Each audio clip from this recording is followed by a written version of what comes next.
Hello friends, it's your turn पर आपका स्वागत है। सुपर टेट के लिए पर्यावरण एवं सामाजिक अध्ययन के वीडियोस की श्रृंखला में आज का यह नया वीडियो आपके सामने उपस्थित है। इस वीडियो के लिए हमारा टॉपिक है अक्षांश एवं देशांतर। आइए शुरू करते हैं अक्षांश एवं देशांतर के बारे में पढ़ना। आप जानते हैं पृथ्वी अपने अक्ष पर पश्चिम से पूर्व की ओर घूमती है, जिसे हम पृथ्वी का परिभ्रमण कहते हैं। पृथ्वी अपने अक्ष पर पश्चिम से पूर्व की ओर घूमती है, जिससे हमें दो प्राकृतिक संदर्भ बिंदु, जिन्हें हम उत्तरी व दक्षिण ध्रुव कहते हैं, प्राप्त होते हैं। दोनों ध्रुवों को एक काल्पनिक रेखा मिलाती है, जिसे हम पृथ्वी का अक्ष कहते हैं। उत्तरी तथा दक्षिण ध्रुव को मिलाने वाली काल्पनिक रेखा को हम पृथ्वी का अक्ष कहते हैं और पृथ्वी इसी की तर्ज पर पश्चिम से पूर्व की ओर घूमती है। दो अक्षांशों तथा दो देशांतर के मध्य अवस्थित भाग को हम ग्रिड कहते हैं। ग्रिड मतलब एक जाल के जैसा बनता है। दो अक्षांशों तथा दो देशांतर के मध्य का भाग जो ये है, इसे हम ग्रिड कहते हैं। अक्षांश एवं देशांतर रेखाएं एक दूसरे को समकोण यानी कि 90 डिग्रीज पर कट करती हैं। अक्षांश एवं देशांतर रेखाएं एक दूसरे को 90 डिग्री पर या समकोण पर काटती हैं। पढ़ते हैं अक्षांश रेखाओं के बारे में। विषुवत रेखा एक काल्पनिक रेखा है जो दोनों ध्रुवों से बराबरी दूरी पर है। विषुवत रेखा जो पृथ्वी को दो बराबर भागों में बांटती है, यह दोनों ध्रुवों से बराबरी दूरी पर है। पृथ्वी के केंद्र से विषुवत रेखा को आधार मानकर मापी गई कोणीय दूरी को अक्षांश रेखा कहते हैं। पृथ्वी के केंद्र से यानी कि मिड से दोनों ध्रुवों को आधार मानकर बराबर दूरी पर मापी गई अक्षांश रेखाओं को हम कोणीय रेखाओं को हम अक्षांश रेखाएं कहते हैं। तो ये हमारी अक्षांश रेखाएं होंगी। समान अक्षांशों को मिलाने वाली रेखा को अक्षांश रेखा कहते हैं।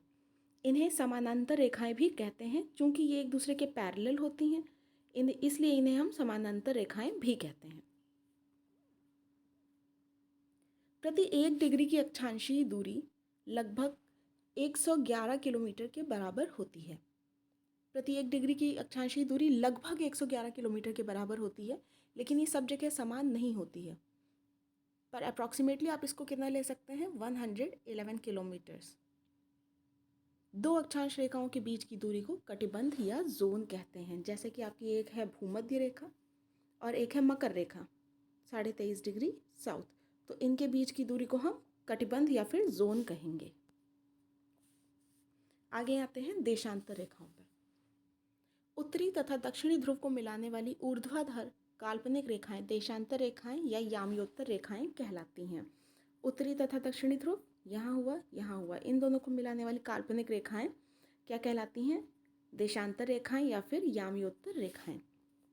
दो देशांतर रेखाओं के बीच की दूरी विषुवत रेखा पर सर्वाधिक होती है तथा ध्रुवों की ओर जाने पर यह कम होती जाती है और ध्रुवों पर यह शून्य हो जाती है। तो दो देशांतर रेखाओं के बीच की दूरी विषुवत रेखा पर सर्वाधिक रहेगी। ध्रुवों की ओर जैसे जैसे हम जाते जाएंगे वैसे कम होती जाएगी और ध्रुवों पर यह शून्य हो जाएगी। पृथ्वी लगभग 24 घंटे में अपने अक्ष पर 360 डिग्री घूमती है, मतलब कि 4 मिनट में 1 डिग्री घूमेगी। 24 घंटे में कितना घूम रही है, 360 डिग्री। तो 1 घंटे में 360/24 घूमेगी। इस तरह से आप निकालेंगे तो 1 डिग्री कितने मिनट में घूमेगी, 4 मिनट में 1 डिग्री घूमती है। इसीलिए पृथ्वी पर पूर्व से पश्चिम दिशा में घूमती है और पूर्व की ओर बढ़ने के लिए हमारे पास हर देशांतर पर 4 मिनट का समय बढ़ जाता है। तो जैसे जैसे हम पूर्व की ओर बढ़ेंगे पृथ्वी पर, तो हर देशांतर पर कितना मिनट बढ़ता जाएगा, समय 4 मिनट। और पश्चिम में जाने पर प्रत्येक देशांतर पर समय 4 मिनट घटता जाता है। इस तरह के क्वेश्चंस कभी कभी पूछ लिए जाते हैं कि एक स्थान पर इतना अगर समय हो रहा है तो दूसरे स्थान पर क्या समय हो रहा होगा। तो इसके लिए आपको ये फैक्ट याद रखना ज़रूरी है कि जब हम पूर्व में जाएंगे तो समय 4 मिनट बढ़ता जाएगा और जब हम पश्चिम में जाएंगे तो प्रत्येक देशांतर पर 4 मिनट समय घटता जाएगा। यहाँ आपको अक्षांश और देशांतर रेखाओं के लिए फिगर दिया गया है। देखिए, ये होता है कटिबंध, जो कर्क रेखा और विषुवत रेखा के बीच में, मकर रेखा विषुवत रेखा के बीच में है। ये समानांतर रेखाएं हैं जो अक्षांश रेखाएं हैं, आप देख रहे होंगे। इसी तरह यह देशांतर रेखाएं हैं जिनकी दूरी भूमध्य रेखा पर सर्वाधिक है। भूमध्य रेखा पर इनकी दूरी सर्वाधिक है और जैसे जैसे आप ध्रुवों की ओर बढ़ते जाएंगे इनकी दूरी कम होती जाएगी और ध्रुवों पर आने पर इनकी दूरी, इनके बीच की जो दूरी है वो शून्य हो जाती है। देखिए 0 डिग्री देशांतर रेखा को हम प्रधान मध्याह्न रेखा कहते हैं। 0 डिग्री देशांतर रेखा को। आगे है अक्षांश और देशांतर संबंधी कुछ महत्वपूर्ण तथ्य। यहाँ हम महत्वपूर्ण अक्षांश और देशांतर रेखाओं के बारे में जानेंगे। सबसे पहले आती है हमारी कर्क रेखा। कर्क रेखा के बारे में हम पहले भी बात कर चुके हैं। 23.5 डिग्री उत्तरी अक्षांश को हम कर्क रेखा कहते हैं। 23.5 डिग्री उत्तरी अक्षांश को हम कर्क रेखा कहते हैं। उत्तरी गोलार्ध में उन स्थितियों को इंगित करता है जिन पर सूर्य दोपहर के समय शीर्ष पर प्रतीत होता है। यह 21 जून की स्थिति है। 21 जून को क्या होता है, कर्क रेखा पर सूर्य लंबवत चमकता है, इसलिए हम 21 जून को उत्तरी गोलार्ध में सबसे बड़ा दिन मानते हैं। इसके बारे में हम पिछले वीडियो में भी बात कर चुके हैं। आगे देखते हैं मकर रेखा। 23.5 डिग्री साउथ को हम मकर रेखा कहते हैं। इसके बारे में भी हमने बात की थी। 22 दिसंबर के दिन मकर रेखा पर सूर्य लंबवत चमकता है, जिस वजह से दक्षिणी गोलार्ध में सबसे बड़ा दिन होता है 22 दिसंबर को और उत्तरी गोलार्ध में सबसे छोटा दिन होता है इसी दिन। भूमध्य या फिर विषुवत रेखा, यह पृथ्वी की मध्य सतह से होकर जाने वाली अक्षांश रेखा है जो पृथ्वी को दो भागों उत्तरी एवं दक्षिणी ध्रुव से बराबर दूरी पर है।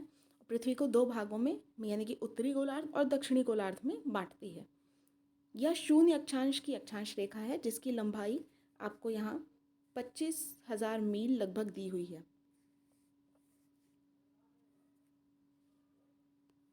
नेक्स्ट आता है हमारा कटिबंध। कटिबंध जैसे मैंने आपको बताया कि प्रत्येक गोलार्ध को ताप के आधार पर कई भागों में बांटा गया है। जो हम अक्षांश रेखाओं के बीच की दूरी को लेते हैं इन्हें हम कटिबंध कहते हैं। तो दो अक्षांशों के बीच की दूरी को हम जोन या फिर कटिबंध कहते हैं।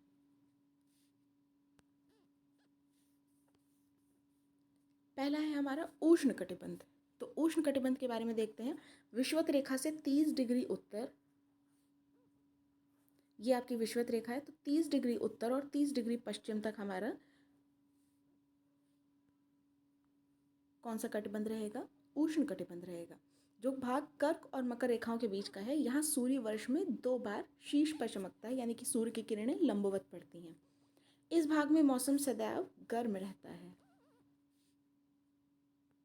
तो उष्ण कटिबंध हमारा कितना हो जाएगा, 0 से 30 डिग्री नॉर्थ और 0 से 30 डिग्री साउथ तक। फिर आता है हमारा उपोष्ण कटिबंध।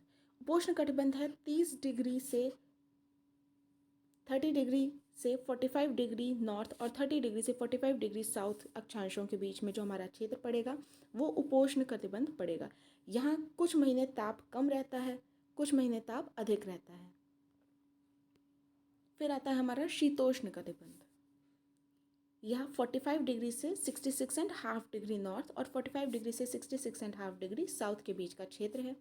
यह उत्तरी गोलार्ध में कर्क रेखा एवं आर्कटिक वृत्त तथा दक्षिणी गोलार्ध में मकर रेखा एवं अंटार्कटिक वृत्त के बीच का क्षेत्र है। यह सूर्य सिर के ऊपर कभी नहीं चमकता, बल्कि उसकी किरणें हमेशा तिरछी पड़ती हैं, इसलिए यहाँ ताप हमेशा कम रहता है। तो आपको मेनली क्षेत्र का किससे किसके बीच का है ये याद रखना है। 45 डिग्री से 66.5 डिग्री नॉर्थ और सेम 45 डिग्री से 66.5 डिग्री साउथ के बीच का क्षेत्र है। आगे बढ़ते हैं, हमारा है ध्रुवीय कटिबंध। 66 डिग्री से 90 डिग्री के मध्य दो स्थित क्षेत्र हैं जहाँ ताप अत्यंत कम रहता है, जिसके परिणाम स्वरूप वहाँ हमेशा बर्फ जमी रहती है। तो इस क्षेत्र को हम क्या कहते हैं, ध्रुवीय कटिबंध।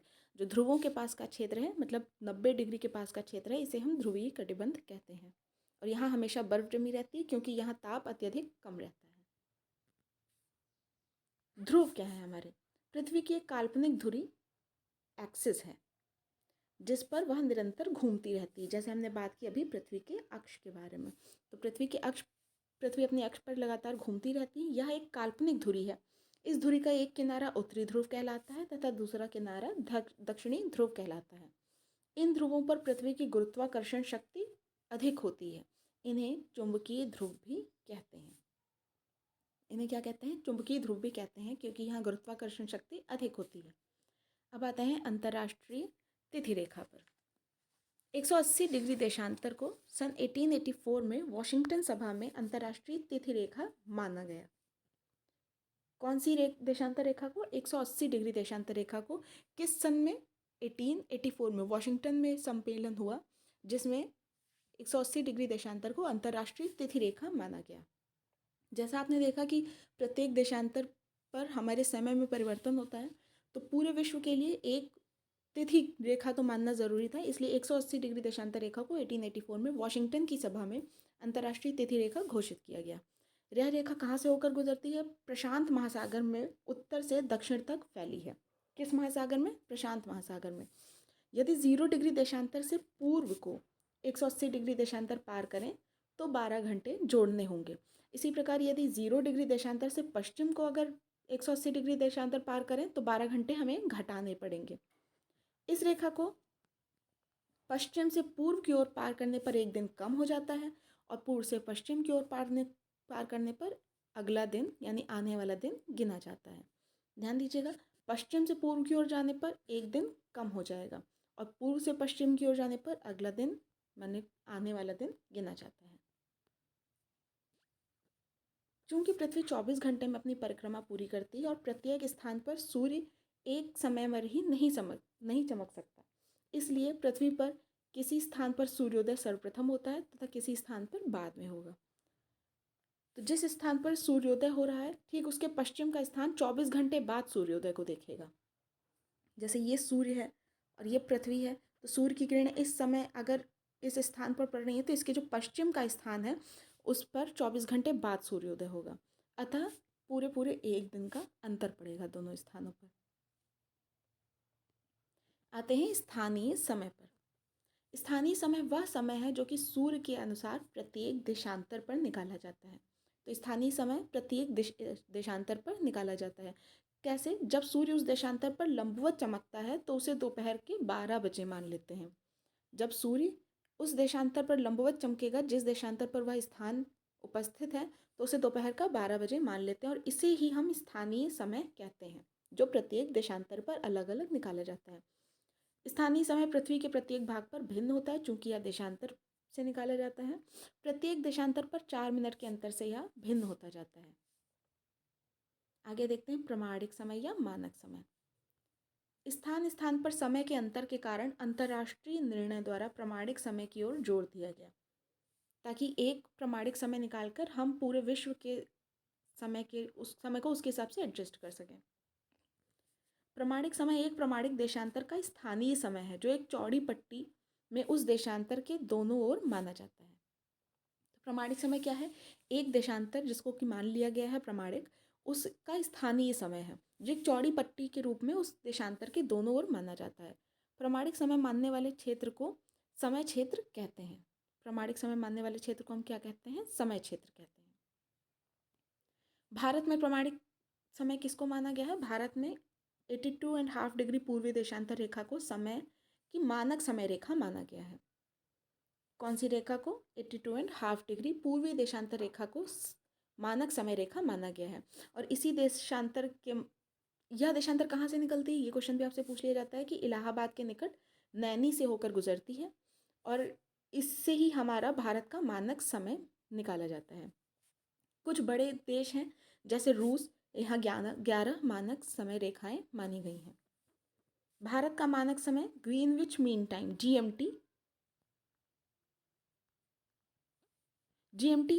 देशांतर रेखा कहाँ से होकर गुजरती है? ग्रीनविच से, इसलिए इसका नाम जीएमटी दिया गया है, ग्रीनविच मीन टाइम। तो जीएमटी से कितना आगे है? 5.5 घंटे आगे रहता है भारत का मानक समय। अतः जब ग्रीनविच में 12 बजे होंगे तो हमारे यहाँ 5:30 बज रहे होते हैं। हमारा वीडियो यहीं समाप्त होता है। अक्षांश एवं देशांतर रेखाओं से संबंधित लगभग सभी तथ्यों को आपके सामने रख दिया गया है। अगर आपको कोई भी डाउट या कोई भी डिस्कशन या कोई भी सजेशन चाहिए या आप कुछ सजेशन देना चाहते हैं तो हमें कमेंट सेक्शन में ज़रूर बताएं। वीडियो को लाइक ज़रूर करें। वीडियो की PDF के लिए आप हमारे टेलीग्राम चैनल पर जुड़ सकते हैं जिसका डिस्क्रिप्शन बॉक्स में लिंक दिया जाएगा। बहुत बहुत धन्यवाद।